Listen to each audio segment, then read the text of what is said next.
Okay, so here we have the i1 Display Pro.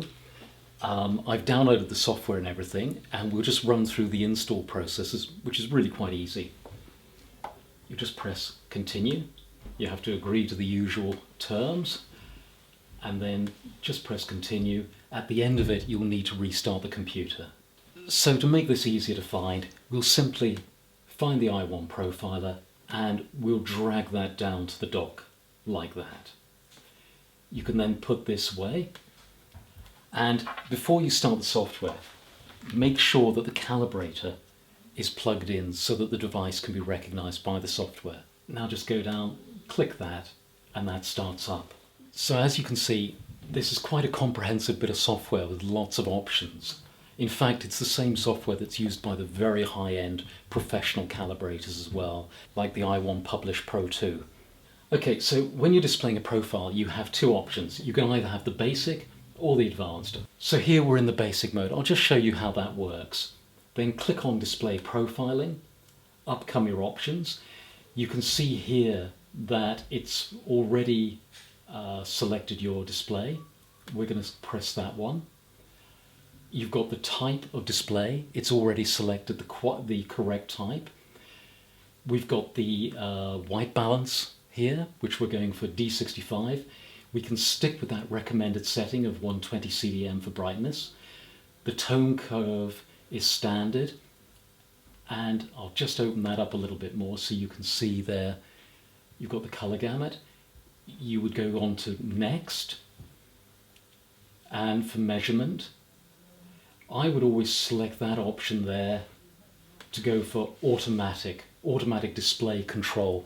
It'll run through everything automatically, you won't have to touch anything.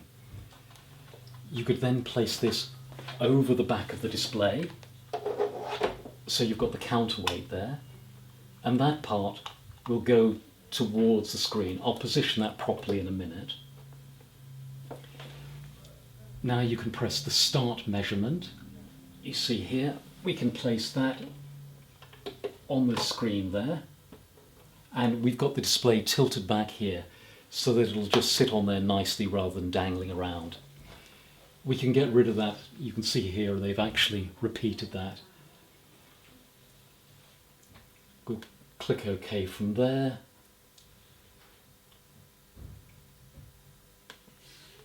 And we'll simply now press the next button, and that will run through the process. During the calibration process, the software is putting out various colors and tones. Now, the software knows exactly what sort of response it should receive, and the calibrator is reading those so that we can create our profile at the end. Yeah. So at this stage it's going through the highlights and the shadows, and then a little bit later on in the process it'll go through all the different color patches.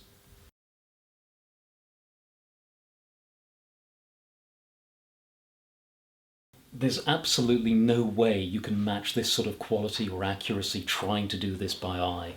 Really, you have to rely on hardware calibration in order to achieve reliable, consistent results. It is the most fundamental step in your color management workflow.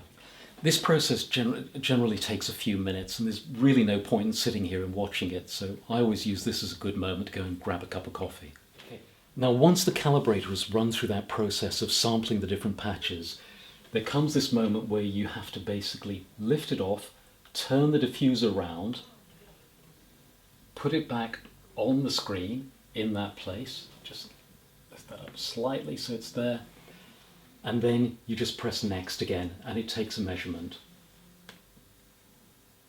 And that's it. At this point you would simply press next, and you can see here we can create the name of your profile. Give that something meaningful like the date so you know when you created the profile.